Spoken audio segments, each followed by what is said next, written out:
If you've been paying attention to World Superbike, you know that guy, Toprak, has absolutely been crushing it. I think it's like 10, 11, 13 straight wins now since moving to BMW, or at least in the middle of the season.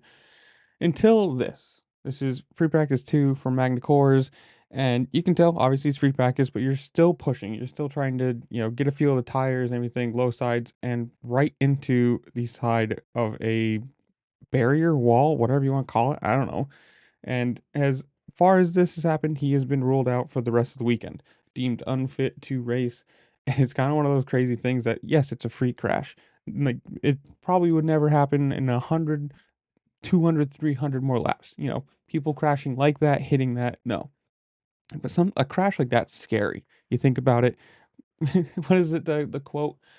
Speed doesn't kill you. It's suddenly becoming stationary, and that's exactly what that is. Obviously, he hits it and then completely changes direction, slides across the track, which you never want to see anybody crash like that, especially somebody running out front, one of the top runners, the championship leader, I believe, at the moment. And it's scary to think that something like this can happen, but hopefully, hopefully this is just a one weekend thing.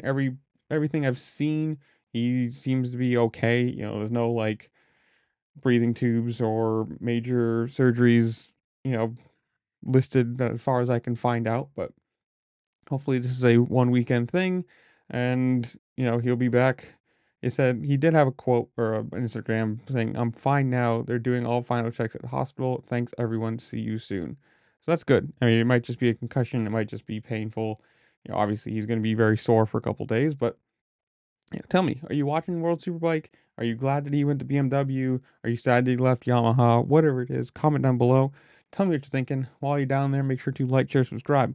Do all the fun things this platform allows you to do because it really does help me out and I appreciate it. And with that, I'll see you later. Peace.